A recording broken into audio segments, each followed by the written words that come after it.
I think those parts are important because they're open-ended. They meet children exactly where they're at. Exactly, and I feel like with these, a lot of them are really integrated with natural materials that you can combine with those things like pine cones or sheaves of wood that have come off of trees, and just really being able to investigate things in an open-ended way, whether that's imaginatively or through looking deeper into a scientific perspective. These parts are important for imaginative play, creative play, and they lead into other areas of early childhood.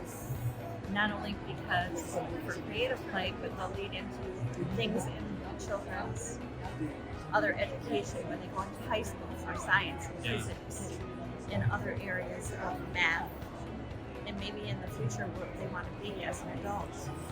Loose parts are very important because it's materials you already have on hand that you can incorporate in your classroom and organize them in a manner that the children would have free choice to create whatever item they wanted to, and you can extend that to however long or short you want that to be.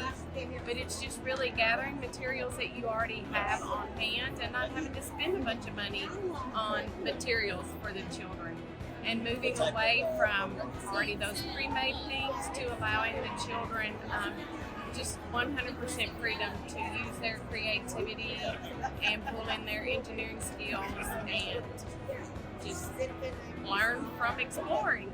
Children need that ability to be able to build and self-express, and allowing them to actually have parts that come from home or come from their environments is so important, so that they're able to learn how to incorporate some engineering skills and complex critical thinking, and it's just good for their overall development, and it's not costly. I think they're important because they allow the children to really discover and try different things and use some of those problem-solving skills that infants and toddlers have such a hard time developing. So it takes them a long time, so it kind of pushes them to be more exploratory and try things and try them over and over again.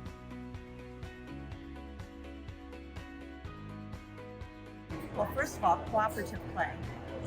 Working together to create something from those loose parts as a group work.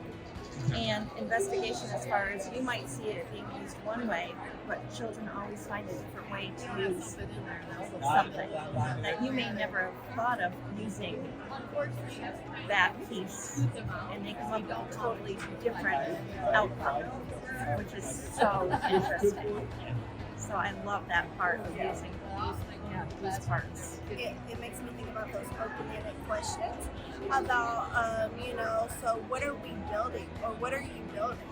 How did you get there? What happens when you add this? Or, asking more complex questions about, maybe we want to add some literacy in there, so we talk about height, maybe some dimensions, depending on where children are at in their, learning. And then just, of course, allowing them that time to freely express, their direction.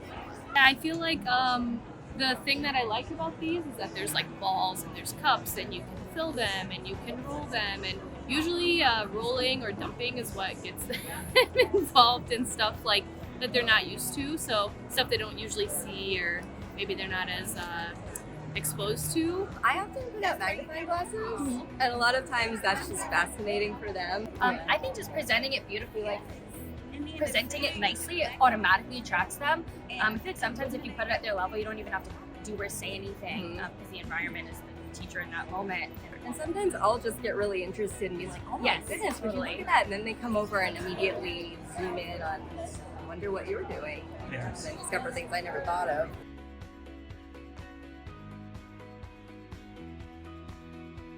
Pairing loose parts with certain mediums, like pairing loose parts with clay or water or sand. You can do activities with them, like create mandalas or look at a piece of art and then try to mimic it in loose parts. That's still open-ended and they can interpret it. and it's not about the product at all, really. It's about how they use the little sprints to construct it. Exactly. When you think about science, really you can incorporate nature into there. You know, it's not just the science of it. It's a lot of components: the nature, the physical science, different elements that relate to science. You really want to start thinking about, and then the engineering process of, you know, putting things together. You know, gravity, how much things weigh. Children are just getting that overall, you know, foundation that they really need for development.